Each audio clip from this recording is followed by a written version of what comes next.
कहानी के शुरू होते ही हम देखते हैं कि एक आदमी एक चाकू से एक बड़ी सी मछली सील को काट रहा है। उसके बाद वो अपना पैर उस मछली के अंदर रख देता है। फिर वो उस मछली की चर्बी को उबाल कर अपने पैर पर लगाता है। क्लीमेंस नाम का ये आदमी काफी लंबा सफर तय करके इस जगह तक पहुंचा है और अभी भी उसे हजारों किलोमीटर का सफर तय करना है। ये साल है सन 1945 का, जहां कुछ जर्मन सैनिकों को रशियंस ने पकड़कर युद्ध बंदी बना लिया है। इन सभी को 25 साल की सजा सुनाते हुए 10,000 किलोमीटर दूर भेजा जाता है। ट्रेन में सफर तय करने के बाद इन्हें पैदल चलकर जाना है, क्योंकि इससे आगे कोई रेलवे लाइन नहीं है। सभी कैदियों को ठंड में बर्फ पे चलने पर मजबूर किया जाता है। इन कैदियों ने कई दिनों से खाना तक नहीं खाया, इसलिए कई कैदी भूख से मर रहे होते हैं और कई कैदी तो इस ठंड की वजह से मर रहे होते हैं। लेकिन फिर भी इन कैदियों के पास चलने के अलावा और कोई भी रास्ता नहीं है। करीब 1.5 साल तक पैदल चलने के बाद ये सभी कैदी उस जेल तक पहुंचते हैं, लेकिन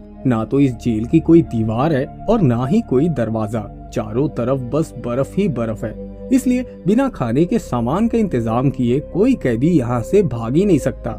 यहाँ की खदान में पहले ही कई जर्मन्स काम कर रहे थे और नए कैदियों को भी यहाँ पर काम पर लगा दिया जाता है। दिन रात की कड़ी मेहनत और रशियन सेना के अत्याचार की वजह से कुछ कैदियों को यहाँ से भागने का इरादा भी पूरी तरह से बदल चुका है। उनके चारों तरफ सिर्फ मौत ही मौत है, लेकिन क्लीमेंस को यकीन था कि वो इस जगह से निकल सकता है। उसे अपनी पत्नी और बेटी के लिए यहाँ से भागना ही होगा। एक रात को क्लीमेंस को मौका मिलते ही वो कोयला लेकर जाने वाले तनवर बेल्ट पर चढ़ जाता है। फिर वो कोयला लेकर जाने वाली वैगन में छुप जाता है। क्लीमेंस को लगता है कि वो बच गया, लेकिन तभी वैगन रुक जाती है और एक रशियन सैनिक उस पर गन तान देता है। सजा के तौर पर क्लीमेंस को ओपन सेल में बंद कर दिया जाता है। ठंड में हो रही बारिश के बावजूद भी क्लीमेंस उस अंडरग्राउंड सेल में बंद रहता है। सुबह होते ही वहाँ पर वार्डन आता है। क्लीमेंस के साथ कुछ नहीं करता, सिर्फ इतना कहता है कि तुम्हारे साथी तुम्हारा इंतजार कर रहे हैं। अपने साथियों के पास वापस आते ही क्लीमेंस समझ जाता है कि वार्डन ने ऐसा क्यों कहा था।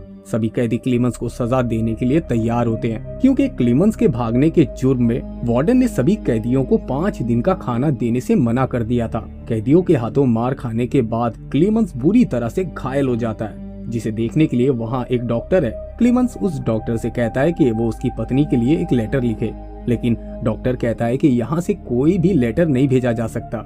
डॉक्टर कहता है कि इस जेल के चारों ओर लीड है, जिसके जहर के कारण यहाँ के सभी लोग कभी न कभी मारे जाएंगे। यहाँ हमें पता चलता है कि ये डॉक्टर भी एक जर्मन कैदी है और इसने कई साल पहले यहाँ से भागने की कोशिश भी की थी, लेकिन वो भाग नहीं पाया और उसे अभी अभी पता चला है कि उसे कैंसर भी है, इसलिए उसने भागने के बारे में अब सोचना ही छोड़ दिया है। लेकिन क्लीमेंस का यहाँ से भागने का जज्बा देखकर डॉक्टर उसकी मदद करने को तैयार हो जाता है। डॉक्टर क्लीमेंस को कुछ खाने का सामान, एक कोट, बंदूक और कुछ गोलियां देता है। अब डॉक्टर के बताए रास्ते पर क्लीमेंस रात के अंधेरे में निकल जाता है, लेकिन वो नहीं जानता कि यहाँ से उसे अपने घर पहुँचने के लिए पूरे 14,000 किलोमीटर का लंबा सफर तय करना है। अगली सुबह वार्डन को पता चल जाता है कि क्लीमेंस भाग चुका है, इसलिए वो फौरन ही डॉक्टर के पास आता है, लेकिन डॉक्टर ने भी सुसाइड कर लिया था।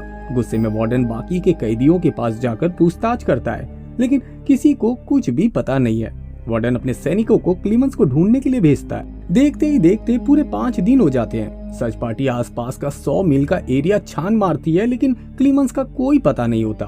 वो सोचते हैं कि इतनी ठंड में क्लीमेंस मर गया होगा, लेकिन वार्डन को यकीन था कि वो जिंदा है। जेल से भागे क्लीमेंस को पूरे 15 दिन हो गए हैं। अब वो जेल से काफी दूर निकल आया है। उसके चारों ओर बर्फ ही बर्फ है। उसका खाना भी खत्म हो गया है। क्लीमेंस काफी थक चुका है। उसके पास एक कदम भी बढ़ाने की ताकत नहीं है। वो वहीं पर लेट जाता है। उसके बाद कुछ दूरी पर क्लीमेंस को एक सील मछली दिखाई देती है। वो फौरन ही अपनी बंदूक निकालता है, लेकिन भूख और ठंड की वजह से वो कांपते हुए हाथों से गोली चलाता है, जिसकी वजह से उसका निशाना चूक गया था। अब सील्स को भागता देखकर क्लीमेंस अपनी पूरी ताकत लगाकर उसके पीछे जाता है। तभी फिसलने की वजह से उसका पैर एक बर्फ के पानी में धंस जाता है, जिसकी वजह से उसके पैर में क्रॉस बाइट हो जाता है। पैर में दर्द होने के बाद वो सील मछली के पीछे जाता है और वो उसे मारने में कामयाब हो जाता है। अब क्लीमेंस के खाने का इंतजाम तो हो गया है, लेकिन उसके आसपास कोई भी नहीं है, इसलिए अपना मानसिक संतुलन बनाए रखने के लिए वो खुद से ही बातें करता है और रास्ता न भटक जाए, इसलिए वो बार बार अपना कंपास भी निकालकर रास्ता देख लिया करता था। कुछ दिन ऐसे ही चलने के बाद एक दिन क्लीमेंस को दूर से ही एक पेड़ दिखाई देता है। उसे यकीन नहीं होता, वो दौड़ता हुआ उस पेड़ के पास जाता है और उसे गले से लगा लेता है। बर्फ के इलाके में पेड़ दिखने का मतलब था कि वो मैदानी इलाके से काफी करीब है। आखिरकार क्लीमेंस जंगल वाले इलाके में पहुंच जाता है। रात को वो आग जलाता है और वहीं पर सो जाता है। लेकिन अगले दिन भयानक तूफान आ जाता है, जहां क्लीमेंस अपने आप को बचाने की कोशिश करता है, लेकिन तभी एक पेड़ उसके ऊपर आकर गिर जाता है, जिससे कि वो बेहोश हो जाता है। कुछ देर के बाद वहां से गुजर रहे गोल्ड माइनर्स को क्लीमेंस दिखता है। वो लोग उसे बचाकर अपने साथ ले जाते हैं। क्लीमेंस को उस जेल से भागे हुए करीब 2 साल हो चुके हैं। मौसम बदल चुका है। अभी भी वो अपने घर से 10,000 किलोमीटर दूर है। अब ये तीनों नदी पार करते हैं। नदी में पानी का बहाव बहुत तेज था, इसलिए उनका एक साथी नदी में गिर जाता है। इसलिए क्लीमेंस उसे बचाने के लिए नदी में कूद जाता है। वहीं दूसरा गोल्ड डिगर वहां से चला जाता है। वो अपनी झोपड़ी में जाता है। उसे लगता है कि उसका साथी अब नहीं आएगा, इसलिए वो उसके हिस्से का सोना भी अपने पास रख लेता है। तभी क्लीमेंस के साथ उसका साथी आ जाता है और वो अपने ही साथी को गोली से मार देता है, क्योंकि उसे किसी पर भी भरोसा नहीं है। और अपने गोल्ड की सेफ्टी के लिए वो क्लीमेंस पर भी हमला करके उसे बर्फीले पहाड़ के नीचे फेंक देता है। ऊंचाई से नीचे गिरने के बाद क्लीमेंस कुछ देर के लिए बेहोश हो जाता है। जब उसे होश आता है तो वो अपने आप को भेड़ियों से घिरा हुआ पाता है, पर इससे पहले कि वो भेड़िए उस पर हमला करते, वो जल्दी से पेड़ पर चढ़ने की कोशिश करता है, लेकिन नाकाम रहता है। तभी वहाँ पर गांव का एक आदमी आकर गोलियां चलाता है, जिससे कि भेड़िए भाग जाते हैं और वो आदमी क्लीमेंस को अपने गांव लेकर आ जाता है। कुछ दिन इलाज और आराम मिलने से क्लीमेंस ठीक हो जाता है, लेकिन क्लीमेंस की परेशानियां इतनी जल्दी खत्म होने वाली नहीं थी। जेल के वार्डन ने क्लीमेंस के लिए वांटेड का नोटिस जारी किया है, इसलिए क्लीमेंस को अब यहाँ से भी जाना होगा।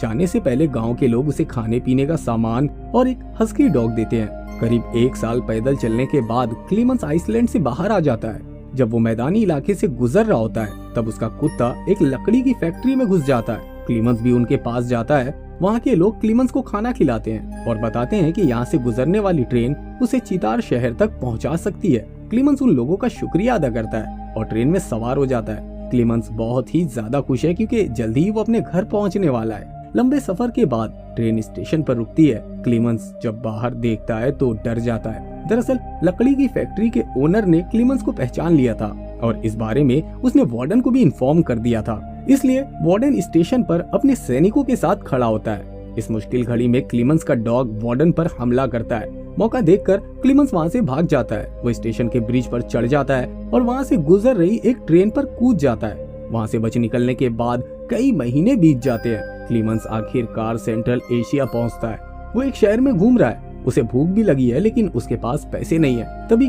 वहाँ एक बच्चा आकर क्लीमेंस की जेब में ब्रेड का एक टुकड़ा रख देता है, जो वहाँ खड़ी 2 लड़कियों ने उसके लिए भेजा था। क्लीमेंस उसे लेकर भाग जाता है। तभी वहाँ पर खड़ा एक यहूदी आदमी उसे देख लेता है। क्लीमेंस अब खुद को एक चर्च में छुपा लेता है। वो यहूदी उसके पीछे पीछे आता है। यहूदी आदमी ये जानते हुए कि क्लीमेंस एक जर्मन है, वो उसके बारे में किसी को कुछ नहीं बताता।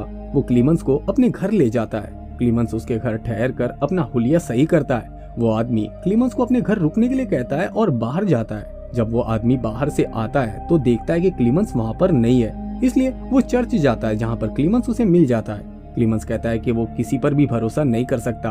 तभी वो आदमी क्लीमेंस को उसका पासपोर्ट और उसका पास दिखाता है। क्लीमेंस उसका शुक्रिया अदा करता है और उससे उन चीजों को लेकर वहाँ से निकल जाता है। उसके बाद वो एक ट्रक पर सवार होता है, लेकिन रास्ता खराब होने की वजह से उसे पैदल ही जाना पड़ता है। काफी देर तक चलने के बाद वो बॉर्डर पर पहुंच जाता है और अपना पास दिखाता है। स्टाफ को कुछ डाउट सा होता है, जिससे कि क्लीमेंस पकड़ा जा सकता था, लेकिन कुछ देर की जांच के बाद वो उसे जाने देते हैं। गेट से बाहर निकलने के बाद वो चैन की सांस लेता है और ब्रिज पर आगे बढ़ने लगता है। इस ब्रिज को पार करने के बाद क्लीमेंस को भगोड़ा नहीं कहा जाएगा। तभी क्लीमेंस के चेहरे पर तेज रोशनी पड़ती है। उसके सामने एक आदमी खड़ा होता है और वो कोई और नहीं बल्कि उसी जेल का वार्डन होता है। क्लीमेंस वहाँ से मुड़ने की कोशिश कर ही रहा था कि तभी वो वार्डन उसके रास्ते से हट जाता है। वो सहमे सहमे कदमों से वार्डन के सामने से गुजरता है और वार्डन उससे कहता है कि इस लड़ाई में जीत मेरी हुई है। ये इन 2 सैनिकों की लड़ाई थी जो हार मानने को तैयार नहीं थे, लेकिन वार्डन उसे ये कहते हुए जाने देता है कि ये मेरी जीत है। आखिरकार क्लीमेंस इतनी मुशक्कत और तकलीफों के बाद